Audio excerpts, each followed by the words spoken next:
So இந்த மாதிரி இன்ஸ்டிடியூஷன்ஸில் கூட ஒரு சிசிடிவி கேமரா அவங்களால ஒழுங்காக பார்த்துக்க முடியல அப்படின்னா இப்போ சாதாரண இருக்க கல்லூரிகள்லையோ இல்லை கிராமப்புறம் இருக்க கல்லூரிகளையோ எந்த மாதிரியான சேஃப்டி உமன்ஸுக்கு இருக்கணுன்றது இருக்குல்ல.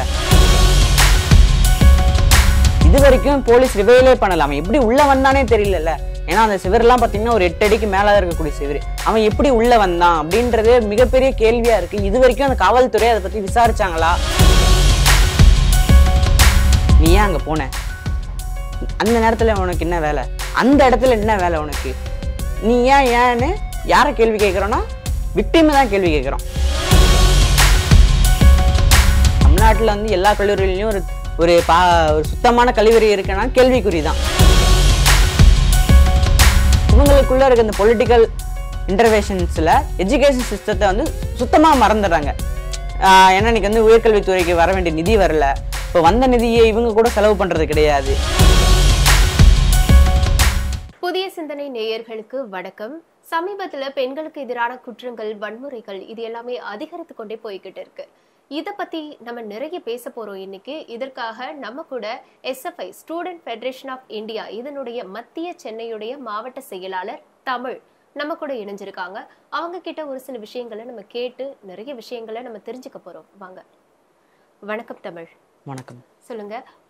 இப்போ சமீபத்துல அண்ணா யூனிவர்சிட்டி பாரம்பரியமிக்க ஒரு கல்லூரி வளாகம், இதுக்குள்ள போய் ஒருத்தர் வந்து ஒரு பெண்ணை துன்புறுத்தி இருக்கிறாரு பாலியல் ரீதியா. இதை பத்தி நீங்க என்ன நினைக்கிறீங்க? முதல்ல என்ன, அண்ணா பல்கலைக்கழகம் அப்படின்றது வந்து ஒரு சென்னையோட மிக முக்கிய இடங்கள்ல ஒன்றா இருக்கக்கூடிய பிரதான சாலையில அமைஞ்சிருக்கு. நீங்க அது பக்கத்துல பாத்தீங்கன்னா ராஜ்பவன் இருக்கு, அது பக்கத்துல இன்னொரு இன்ஸ்டிடியூஷன்ஸ் இருக்கு, மெட்ராஸ் யூனிவர்சிட்டியோட கிண்டி கேம்பஸ் இருக்கு. அந்தாண்ட பாத்தீங்கன்னா காந்தி மண்டபம்ன்ற ஒரு சுற்றுலா இது இருக்கு. அதாவது ஒரு முக்கியமான ஒரு பிளேஸு. அந்த பிளேஸ்ல இருக்கக்கூடிய அதுவும் யூனிவர்சிட்டி, அண்ணா யூனிவர்சிட்டிக்கு உள்ள இந்த அபியூஸ் அப்படின்றது நடந்திருக்குன்றது உண்மையாலுமே வந்து வெளி மாவட்டங்கள்ல வெளியூர்லேருந்து படிக்க வந்த மாணவிகளுக்கும் சரி, அந்த மாணவிகளோட பெற்றோர்களுக்கும் சரி, உயர்கல்வி நம்பி அனுப்பக்கூடிய ஒரு அச்சம் என்பது இந்த காலகட்டத்தில் எழுந்திருக்கு இந்த ஒரு கேஸ்னால அப்படின்றது பார்க்குறோம். அதுவும் இல்லாமல் இன்னைக்கு வந்து அந்த யூனிவர்சிட்டிக்குள்ள நடக்கும்போது இன்னைக்கு அந்த யூனிவர்சிட்டி நிர்வாகம் எப்படி செயல்பட்டிருக்கும் அப்படின்றத நம்ம பார்க்கணும். அந்த நிர்வாகத்தோட அந்த பாதுகாப்பு, மாணவர்களோட பாதுகாப்புக்கு என்னென்ன பண்ணியிருக்காங்க பண்ணலை அப்படின்றதையும் நம்ம வந்து பேசணும். அதுக்கும் தொடர்ந்து கேள்வி எழுப்பணும் அப்படின்றது தான்.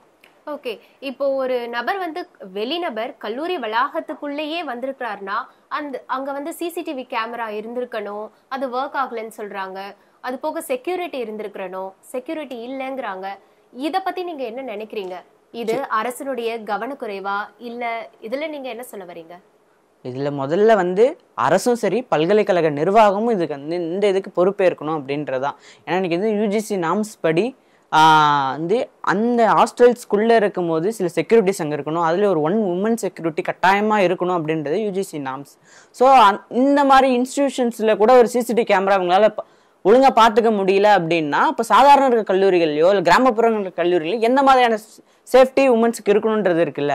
அப்போ ஒரு பெண் மாணவிகள் ஒரு கல்லூரிக்குள்ள ஒரு விடுதிக்குள்ள ஒரு பாதுகாப்பான முறையில் இல்லை அப்படின்னா அவங்க எப்படி கல்விக்கு தேடி நாளைக்கு வருவாங்க அப்படின்றது உண்மையாலுமே இன்னைக்கு வந்து பயமா இருக்கு அப்படின்றதான் நம்ம பார்க்க வேண்டியது இருக்கு. அதுவும் இல்லாமல் இன்னைக்கு வந்து அந்த இன்ஸ்டிடியூஷன் சுற்றி இருக்கக்கூடிய சிசிடிவியும் செக் பண்ணலை. இன்னொன்று இது வரைக்கும் போலீஸ் ரிவைலே பண்ணலாம். அவன் எப்படி உள்ள வந்தானே தெரியல. ஏன்னா அந்த சிவர்லாம் பார்த்தீங்கன்னா ஒரு 8 அடிக்கு மேலே இருக்கக்கூடிய சிவர். அவன் எப்படி உள்ள வந்தான் அப்படின்றது மிகப்பெரிய கேள்வியா இருக்கு. இது வரைக்கும் அந்த காவல்துறை அதை பத்தி விசாரிச்சாங்களா? அதை பத்தி இன்னும் வெளியே வரல அப்படின்றதும் இது சுத்தின ஒரு கேள்விகளாவே இருக்கு அப்படின்றதா. ஏன்னா உண்மையே வந்து கொஞ்சம் கொஞ்சமா இருக்கிற மாதிரி இருக்கு. இப்போ அந்த உள்ள வந்த நபர் ஞானசேகர், இவர் மேல 2011 இதே போல ஒரு கேஸ் வந்து அவர் மேல இருக்கு. சோ அதேதான் இப்போ வந்து திரும்ப நடந்திருக்கு இல்லையா?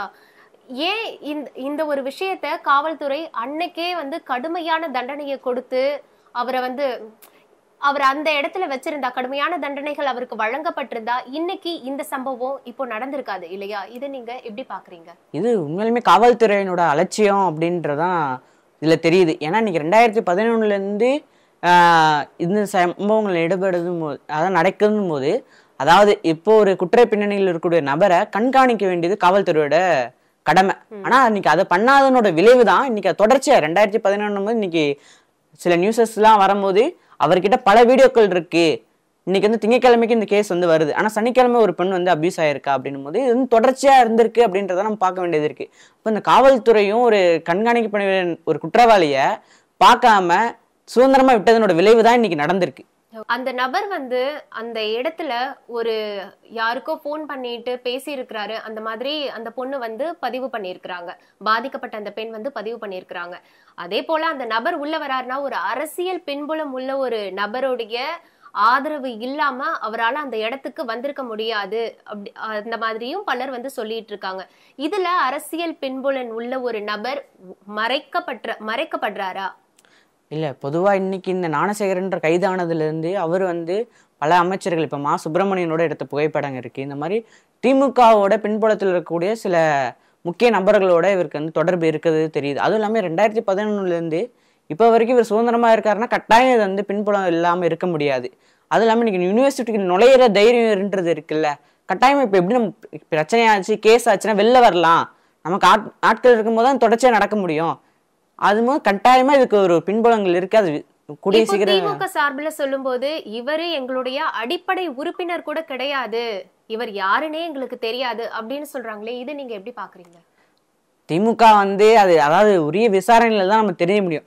ஒரு புகைப்படங்கள் எடுத்திருக்காரு, ஆனா பின்புலங்கள் கட்டாயமா இருந்திருக்கும். ஏன்னா அவ்வளவு எளிதா எடுத்துட முடியாது இல்ல, ஒரு மா சுப்பிரமணியன்ற ஒரு அமைச்சரோட எளிய மக்கள் போய் எடுத்துட முடியும் அது இல்ல, கட்டாயமா இருக்கும் அப்படின்றது இருக்கு. பட் ஆனா அது வந்து காவல்துறையினோட உரிய விசாரணையில தான் வெளியே வரும் பின்புலங்கள் என்ன இருக்கு, அவர் யார் வந்து இப்படி உள்ள போறதுக்கு யார் அனுமதி தந்தா, இவர் எப்படி உள்ள வந்தா, இவ்வளவு வருஷம் ஏன் இவர் வந்து கண்காணிக்கல அப்படின்றதெல்லாம் நம்ம காவல்துறையினோட விசாரணையில தான் சொல்ல முடியும். இப்போ மாணவர்கள் இவங்கன்னு இல்ல, பல பேர் வந்து இதனால வெளியே சொல்ல முடியாத பல விஷயங்கள் வந்து கல்லூரி வளாகத்திலயும் சரி, கல்வி வளாகங்கள் கல்வி நிறுவனங்கள் சார்ந்த பல இடங்கள்ல இது நடந்துட்டு தான் இருக்கு இல்லையா? உங்களுக்கு நிறைய தெரிஞ்சிருக்கும். வெளிவராத குற்றங்கள் இன்னமும் நடந்துட்டு இருக்கு. இதற்கு நீங்க அரசு கிட்ட ஒரு கோரிக்கை வைக்கிற மாதிரி இருந்தா என்ன சொல்வீங்க? முதல்ல ஒரு கல்வி நிலையங்களுக்குள்ள ஐசிசி அப்படின்ற ஒரு கம்ப்ளைண்ட் கமிட்டி இருக்கணும், இன்டர்னல் கம்ப்ளைண்ட் கமிட்டி. அது யூஜிசி நாம்ஸ் படி ஒவ்வொரு கல்லூரியிலையும் ஒவ்வொரு யூனிவர்சிட்டிலையும் இருக்கணும். ஆனால் அதில் வந்து ஒரு லேடி ப்ரொஃபஸர் இருப்பாங்க, அட்வொகேட்ஸ் இருப்பாங்க, ஒரு ஸ்டூடெண்ட் இருப்பாங்க அப்படின்றது. ஆனால் இது வந்து எப்படி சொல்றதுன்னா இது பல கல்லூரிகள் இல்லை, இருக்கக்கூடிய கல்லூரிகளிலும் மாணவர்களுக்கு தெரியப்படுத்துறதே இல்லை. இப்படி ஒரு கமிட்டி இருக்கு, இதில் வந்து நீங்கள் புகார் தெரிவிக்கலாம் அப்படின்றதையும் ஒரு மாணவர்கள் மத்தியில் ஒரு ப்ரொபகண்டாஸ் பண்ணுறது கிடையாது. சும்மா ஒரு கமிட்டின்னு பேர் போர்டு வச்சுட்டு வச்சுருக்காங்க. இன்னும் பல கல்லூரிகள் பார்த்தீங்கன்னா அதில் கமிட்டியில் இருக்கிற மெம்பரே வந்து அந்த பொண்ணை வந்து வன்புணர்வு செய்கிறதோ இல்லை அவங்க ஏதாவது சீண்டல்கள் ஈடுபடுறதும் பார்க்க முடியுது, அதையும் பார்த்துருக்கோம். அதுவும் இல்லாமல் இன்னைக்கு ஐசிசி கமிட்டி மட்டும் அது போதாது அப்படின்றது ஒன்று இருக்கு. இருந்தாலும் இந்த எஜுகேஷன் சிஸ்டமா இன்னும் கொஞ்சம் டெவலப் ஆக வேண்டியதும் இருக்கு அப்படின்றத நான். பாதிக்கப்பட்ட பெண்ணுக்கு பலர் ஆறுதல் சொல்லிட்டு அவங்களுக்காக பலர் போராடினாலும் பாதிக்கப்பட்ட பெண்ணை பிளேம் பண்றவங்களும் இருக்காங்க, விக்டிம் பிளேமிங். இது வந்து நடந்துட்டு இருக்கு. இந்த பொண்ணு வந்து இந்த கலர் லிப்ஸ்டிக் போட்டதுனால இருந்தது, இவ ஸ்லீவ்லெஸ் ட்ரெஸ் போட்டதுனால இது நடந்தது, இந்த டைம்ல இவ ஏன் புதற்குள்ள போனா, இவ ஏன் ஒரு பையன் கூட தனியா இவளுக்கு என்ன பேச்சு, இது போன்ற பல பல கேள்விகள் அந்த பெண்ணையும் தாக்கப்படுது இல்லையா? இதை நீங்க எப்படி பாக்குறீங்க? இது வந்து இந்த கேஸ்லன்னு இல்லை, நீங்க நிர்பயா கேஸ்ல இருந்து நடக்கக்கூடிய எல்லா பாலியல் வன்புணர்வுக்கும் எதிரான நீங்க இது டிபேட்டோ ஒரு கேள்வியோ வருதுன்னா எல்லாமே வந்து ஆனால் பாதிக்கப்பட்ட பெண் மீது தான் இருக்கும். நீ ஏன் அங்கே போன, அந்த நேரத்தில் உனக்கு என்ன வேலை, அந்த இடத்துல என்ன வேலை உனக்கு, நீ ஏன்னு யாரை கேள்வி கேட்குறோன்னா விக்டிமை தான் கேள்வி கேட்குறோம். ஆனால் நீ அதாவது உன்னோட அதாவது உனக்கு வந்து இன்னொருத்தவங்கள தொடர்றதுக்கான அத்துமீறுவதற்கான அதிகாரம் உனக்கு கிடையாது அப்படின்றத நம்ம என்றைக்குமே கொஸ்டின் பண்ணல. இன்னைக்கு நான் ஒரு ஆணா இருந்து நான் வந்து இன்னொருத்தவங்க தொடரணும் அப்படின்னும் போது அது வந்து எனக்கு அதுக்கு அதிகாரமே கிடையாது. ஆண் பெண்ணுன்னு இல்லை, யாரை வந்து ஒருத்தவங்களை அத்துமீறுவதாங்களோ அவங்களுக்கு அது உரிமையும் கிடையாது, அது அதிகாரமும் கிடையாது. ஆனா அப்படி இருக்கும் போது இன்னைக்கு அந்த கேள்வியை அவங்கள பார்த்து நம்ம கேட்காம யாரை பார்த்து கேட்கிறோம், விக்டிமை பார்த்து கேட்கிறோம். இன்னைக்கு பல டிவி டிபேட்ஸ்ல வந்து அந்த விக்டிமை வந்து ஏன் அப்படி பண்ணாங்கன்றது ஒரு கேவலமான ஒரு பேச்சு. அதுவும் வந்து குறிப்பா வந்து அது வந்து உண்மையாலுமே அது ஏற்புடையதாவே இருக்காது. ஏன் அப்படின்னா இன்னைக்கு வந்து சமுதாயமே அப்படித்தானே இருக்கு, எல்லா கேள்விகளும் பெண்ணை சுத்தி தானே இருக்கு. என்னைக்காவது வந்து ஆணுக்கான நீங்க அந்த ஒரு ஆண் சூசைட் பண்ணிக்கிட்டான் இந்த மாதிரி நடந்து அப்படின்னு பார்க்க முடியாது இல்ல. ஏன்னா எல்லாமே வந்து பெண்கள் உடல் சுத்தியே இருக்கிறதுனால இது பெண்கள் நோக்கி இந்த கேள்விகளும் கேட்குது. ஆனா அது கூடாது அப்படின்றதுதான் ஒட்டுமொத்த சமுதாயம் இது வந்து பொறுப்பேற்க வேண்டிய ஒரு விஷயமா இருக்கு அப்படின்றது. இப்போ பல மாணவர்கள் வெளியே போராடிட்டு இருக்கிறாங்க. சோ இவங்களுக்கு ஏதாவது கல்வி சார்ந்த நிறுவனங்களுக்கு எதிராக நீங்க போராடுறீங்க அப்படின்னு சொல்லி அந்த மாணவர்கள் தாக்கப்படுவது உண்டா? பொதுவா வந்து ஒரு கல்லூரியோட நீங்க இன்ஃப்ராஸ்ட்ரக்சர் பிரச்சனை அப்படின்னு சொல்லும் போது கேட்டாலே வந்து த்ரெட்டன் பண்றது இருக்கு, அது இயல்பா இருக்கு அப்படின்னு. ஆனா அதை மீறியும் மாணவர்கள் வந்து போராட்டம் நடத்துறாங்க, இந்த மாதிரி விஷயத்துக்கு கண்டிப்பா வாய்ஸ் கொடுக்குறாங்க அப்படின்றது. ஆனா இது வந்து பண்ணக்கூடாதுன்றது எங்களோட தரப்பு. ஆனா இது வந்து சரி பண்ணும் அப்படின்னா நீங்க வந்து மாணவர்கள்கிட்ட ஒரு அதிகாரம் கொடுக்கணும்ல. இன்னைக்கு ஸ்டூடெண்ட்ஸ் யூனியன் செலெக்ஷன் தமிழ்நாட்டில் கிடையாது. ஆனா இதுக்கு முன்னாடி ஓய்வு பெற்ற நீதியரசர் லிண்டோ தலைமையில் நடந்த கமிட்டியில லிண்டோ கமிட்டியோட ரிப்போர்ட் என்ன சொல்லுன்னா, ஸ்டூடெண்ட்ஸ் யூனியன் செலெக்ஷன் நடத்தணும் கல்லூரிகளில், அதுதான் ஒரு ஜனநாயக தன்மை உண்டாக்கும், அது வந்து ஒரு கேம்பஸை ஒரு இன்னொரு லெவலுக்கு ஒரு பாதுகாப்பானதாகவும் ஒரு நல்ல முறையில் கொண்டு செல்வதற்கான ஒரு வழின்னு சொல்றாங்க. அப்படி இருக்கும்போது தமிழ்நாட்டில் அது நடக்கலை. ஸோ இது நடத்துறது அப்படின்றது வந்து இந்த மாதிரியே பழிவாங்கல் நடவடிக்கையாக இருக்கலாம், இல்லை வேற எதாவது பாலிசி இன்டர்வென்ஷனாக இருக்கலாம், இதெல்லாம் வந்து கேட்க முடியும் அப்படின்றது எஸ்எஃப்ஐல தான் நாங்கள் சொல்றோம். இது போன்ற சம்பவங்கள் தொடர்ந்து நடக்காம இருக்குமாங்கிறது கேள்விக்குறிதான். ஆனா குறையுமா? இப்படி குறையணும்னா நம்ம அரசு கிட்ட எந்த மாதிரியான நடவடிக்கைகளா நீங்க மேற்கொண்டா இந்த மாதிரி சம்பவங்கள் குறையும் அப்படிங்கிற மாதிரி நீங்க நினைக்கிறீங்க? எதெல்லாம் நீங்க கேட்பீங்க? அரசு இந்த மாதிரியான சம்பவங்கள் நடக்காம இருக்கணும்னா கடுமையான தண்டனைகள் ஒரு பக்கம் இருந்தாலும் அறிவியல் பூர்வமான சிந்தனைகளை சமுதாயத்தில் உண்டாக்கணும். இன்னைக்கு அது இல்லாததோட விளைவு தான் இன்னைக்கு வந்து யாரை வேணா என்னால் தொட முடியும், யாரை வேணாலும் அத்துமீற முடியும் அப்படின்ற ஒரு நினைப்பு இருக்கு. இதை ஒழிக்கணும் அப்படின்னா அறிவியல் பூர்வமான சிந்தனைகளை கொண்டு வரணும். அது முக்கியமா கல்வியில செக்ஸ் எஜுகேஷனை கொண்டு வரணும். அதை வந்து எல்லா இடங்களையும் கொண்டு ஏன்னா இன்னைக்கு சாதாரணமா இருக்கக்கூடிய ஒரு ரீப்ரொடக்ஷன் கிளாஸ் கூட நடத்துறது கிடையாது. இவங்களுக்கு வர ஒரு பீரியட்ஸ் கூட எப்படி அணுகுவது, அது எதனால கூட அது ஒரு மேஜிக்காவோ அது வந்து ஆண்களுக்கு தெரியக்கூடாது இப்படின்ற ஒரு கற்பிதம் இருக்குல்ல, இதெல்லாம் உடைக்கணும்னா ஒரு செக்ஸ் எஜுகேஷன் வந்து கொண்டு வரணும் அப்படின்றது ஒரு அறிவியல் பூர்வமான பாடத்திட்டங்களை வரதுனாலையும் இது வந்து குறைக்கிறதுக்கான ஒரு வாய்ப்புகள் இருக்கு. அப்படி யூனிவர்சிட்டிங்கிறது ஒரு ரொம்ப பெரிய யூனிவர்சிட்டி இல்லையா? அது வந்து ரொம்ப பாரம்பரியமிக்க ஒரு யூனிவர்சிட்டி. எல்லாருடைய பார்வையும் அது மேல இருக்கு. நிறைய பேரை கொண்டு போய் நான் அங்க படிக்க போறேன் படிச்சேன்னு சொன்னாலே அது ஒரு பெருமைக்குரிய இடத்துல இருக்குது இப்போ அது. ஆனா இந்த இடத்திலே ஒரு சம்பவம் நிகழும் போது இதற்கு கீழே எத்தனையோ கல்லூரி இருக்கு, எத்தனையோ கல்வி சார்ந்த நிறுவனங்கள், ஸ்கூல் கூட, பள்ளிகள் கூட இருக்குது. சோ இந்த மாதிரி இடங்கள்லயும் இந்த சம்பவங்கள் தொடர்ந்து நடந்துகிட்டேதான் இருக்கு இல்லையா? இத வந்து எதையுமே வந்து ஸ்டாப் பண்ணவே முடியாது. ஆனா இது எல்லாமே வந்து கொஞ்சம் குறையணும் அப்படின்னா அந்த ஸ்கூல் ஆகட்டும் காலேஜஸ் ஆகட்டும் எந்த நடவடிக்கையை நம்ம மேற்கொள்ளணும்? இதுல வந்து அரசு, உயர்கல்வித்துறை, பல்வி கல்வித்துறை வந்து முதல்ல வந்து எல்லா கேம்பஸஸ்லயும் வந்து எல்லா இன்ஸ்டிடியூஷன்ஸ்லயும் ஒரு பேசிக்கான இன்ஃப்ராஸ்ட்ரக்சர்ஸ் இருக்கான்னு நம்ம ஆய்வு பண்ணாலே தெரிஞ்சிடும். ஏன்னா கிடையாதுன்றது தமிழ்நாட்டில் வந்து எல்லா கல்லூரிகளையும் ஒரு சுத்தமான கழிவறை இருக்குன்னா கேள்விக்குறிதான்.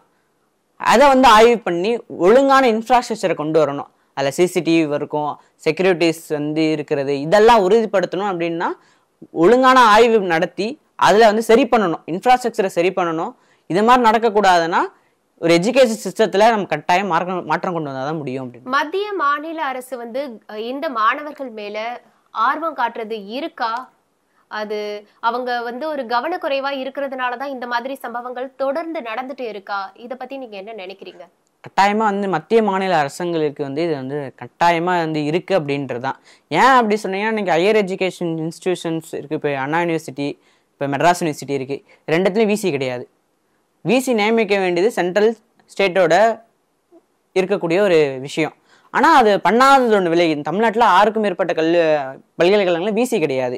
இன்னைக்கு விசி இல்லாதனால என்னென்ன பிரச்சனை ஆகுது? இன்னைக்கு ரிசர்ச் ஸ்காலர் வந்து கிராஜுவேஷன் இது பண்ண முடியல, தீசி சப்மிட் பண்ண முடியல, பல கல்லூரிகள் வந்து கிராஜுவேஷன் நடக்கலை, இந்த மாதிரி பிரச்சனைகளும் ஃபேஸ் பண்ணுறாங்க. அது இல்லாமல் இவங்களுக்குள்ள இருக்க இந்த பொலிட்டிக்கல் இன்டர்வென்ஷன்ஸில் எஜுகேஷன் சிஸ்டத்தை வந்து சுத்தமாக மறந்துடுறாங்க. ஏன்னா இன்னைக்கு வந்து உயர்கல்வித்துறைக்கு வர வேண்டிய நிதி வரல, இப்போ வந்த நிதியை இவங்க கூட செலவு பண்ணுறது கிடையாது. இன்னைக்கு மெட்ராஸ் யூனிவர்சிட்டி ஆல்ரெடி இப்போ சீலானதை பார்த்தோம், பேங்க் முடக்குனதை. ஸோ இந்த மாதிரி விஷயங்கள்லாம் வந்து இவங்க வந்து முறையாக வந்து கவனம் செலுத்தணும் அப்படின்றதான். ஏன்னா இது வரைக்கும் கிடையாது. இன்னும் வரும் காலங்களில் உயர்கல்வித்துறைக்கு மிகப்பெரிய ஒரு அழுத்தத்தை கொடுத்து இவங்க வந்து நடவடிக்கை எடுக்கணும் அப்படின்றது. அந்த பாதிக்கப்பட்ட பெண்ணுக்கு இல்ல இதுக்கு முன்னாடி பாதிக்கப்பட்டிருக்க பெண்ணுக்கு நீங்க ஒரு சில விஷயங்களை சொல்லணும்னா எந்த மாதிரி விஷயங்களை சொல்வீங்க? இந்தியா பொறுத்த வரைக்கும் ஒரு நாளைக்கு வந்து 89 எஃப்ஐஆர் ஃபைல் ஆகுது. 1 மணி நேரத்துக்கு கிட்டத்தட்ட 40 ஃபைல் ஆகுதுன்னு ஒரு என்சிஆர்பி ரிப்போர்ட் சொல்லுது. அப்படி இருக்கும்போது இவங்களுக்கு வந்து நம்ம ஆதரவு, அதாவது நமக்கு வந்து கட்டாயமாக சொல்லுவோம், தைரியமாக இருக்கணும், இந்த மாதிரி நடந்தால் உடல் வந்து எல்லாம் கிடையாது, இதுதான் உன்னோட வாழ்க்கை கிடையாது, இதை வந்து உடைச்சிட்டு வெளில வந்து போராடணும் அப்படின்றதான் நாம் சொல்லுவோம். நியாயத்துக்காக போராடணும், அப்போ தான் வந்து இன்னொரு பெண்ணுக்கு இது நடக்காது அப்படின்றதான் பாதிக்கப்பட்ட பெண்ணுக்கு நம்ம வந்து சொல்லக்கூடியதாக இருக்குது. ஆனால் சமுதாயமாக இது வந்து மாற்றணும், இது கூட்டு பொறுப்பு தான். இன்னைக்கு நீங்களோ நாங்களோ வந்து பேசுறதுனால எதுவும் நடக்காது, நாம் எல்லாம் இணைஞ்சு இதை வந்து மாற்றினாதான் முடியும் அப்படின்றது. ஓகே, இந்த ஒரு விஷயத்துல மக்கள் வந்து பலர் கோபமா தான் இருக்கிறாங்க. அவங்களுடைய கோபங்கள் முழுவதுமே சமூக ஊடகங்களை திறக்கும் பொழுது கண்டிப்பா தெரியுது.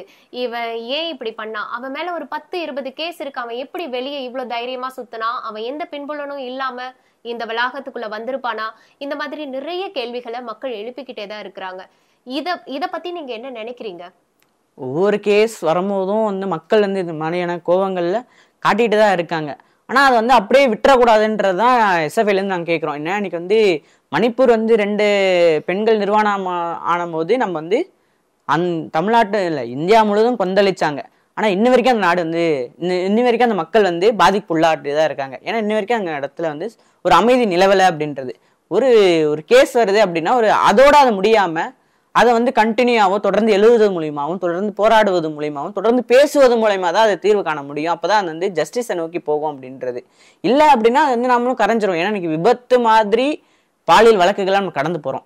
இப்படி போகக்கூடாது அப்படின்னா தொடர்ச்சியாக அதுக்கான போராட்டங்களை நம்ம நடத்தணும் அப்படின்றது. ஒரு பெண் வந்து பாலியல் ரீதியா துன்புறுத்தப்பட்டா அந்த பெண்ணுக்கு அவ போல்டா வெளியே வரணும், நீ வந்து வெளியே வந்து கம்ப்ளைண்ட் பண்ணணும், இதை வந்து நீங்க எப்படி சொல்வீங்க ஒரு ஸ்டூடெண்டா? கட்டாயமா வந்து அது பண்ணிதான் ஆகணும் அப்படின்றது. ஏன்னா அப்பதான் இன்னொரு நபருக்கு அது நடக்காது அப்படின்னும் போது. ஏன்னா இன்னைக்கு இந்த பெண் வந்து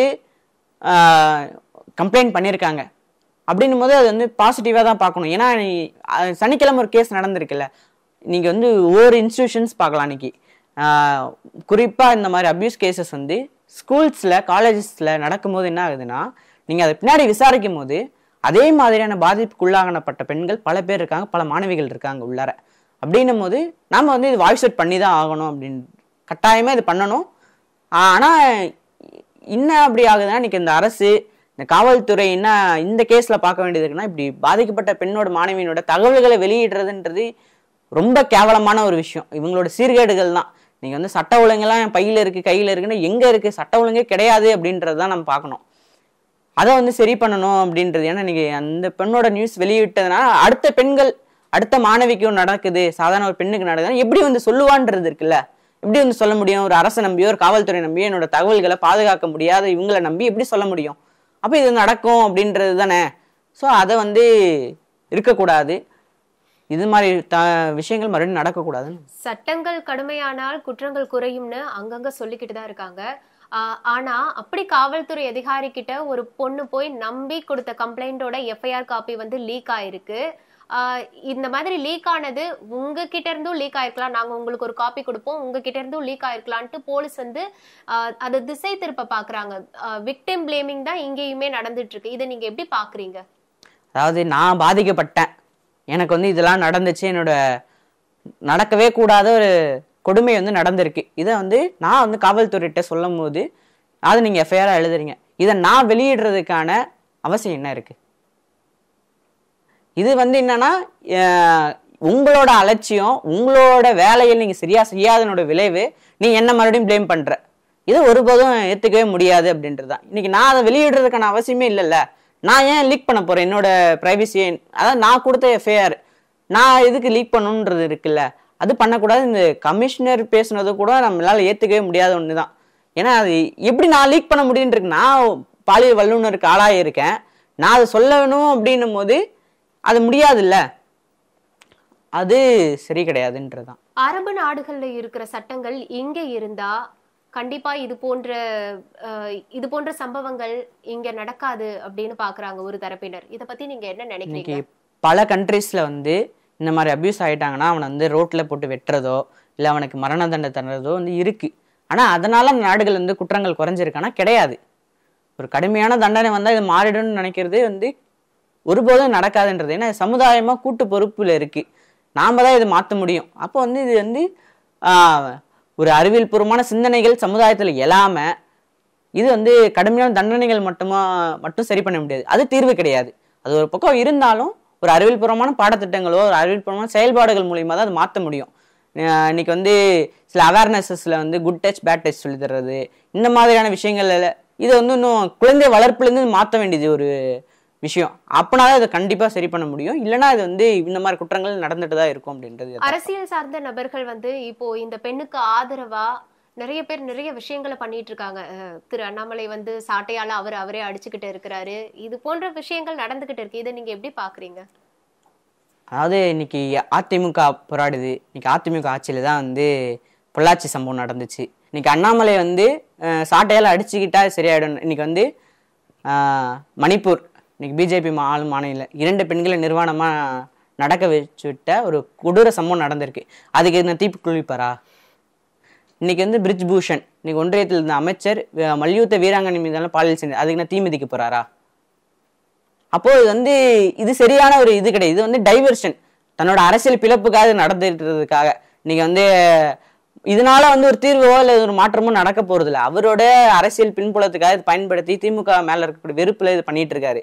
உண்மையான பாதிக்கப்பட்ட மாணவிக்காக நிக்கணும் அப்படின்னா அது இந்த போராட்டம் சரி கிடையாது. இன்னைக்கு வந்து சாட்டையால் அடிச்சுக்கிட்டா மாறிடுமா? இது பைத்தியகாரத்தனம் இல்லையா? இன்னைக்கு வந்து ராமனுக்கு வந்து அங்க இது பண்ற மாதிரி இவர் வந்து முருகனுக்கு தூக்குறதுக்காக இது பண்ணிட்டு இருக்காரு. இதை பத்திலாம் நம்ம பெருசா பேச இல்லை. ஏன்னா அது வந்து சரியும் கிடையாது அப்படின்னு. இவங்க வந்து முழுக்க முழுக்க அரசியல் கவனம் ஈர்க்க மட்டுமே இதை செய்யறாங்கன்னு நீங்க சொல்றீங்க இல்லையா? ஓகே. பொதுவா வந்து இந்த மாதிரி அபியூஸ் கேசஸ்ல ஒவ்வொரு முறையும் நம்ம ஹேஷ்டேக் போட்டு ட்ரெண்ட் பண்றோம். ஆனா ஹேஷ்டேகும் அப்படியே தான் இருக்கு, ஜஸ்டிஸும் அப்படியே தான் இருக்கு. வெறும் பொண்ணோட பேர் மட்டும் தான் மாறிட்டு இருக்கு. இதை மாத்தணும்னா நம்ம வந்து சமுதாயமா மாற வேண்டிய கட்டாயத்துல இருக்கோம் அப்படின்றதுதான். கண்டிப்பா மாறும். இது போன்ற விஷயங்கள் நடக்காம இருக்கிறதுக்கு நம்ம இத வந்து கண்டிப்பா போராடணும். கண்டிப்பா போராடி இதுக்கு ஒரு சரியான தீர்வை கொண்டு வந்து கொடுக்கணும். இதுவரைக்கும் எங்க கூட உங்களுடைய நேரத்தை செலவழிச்சதுக்கு ரொம்ப நன்றி தமிழ். நன்றி. நன்றி.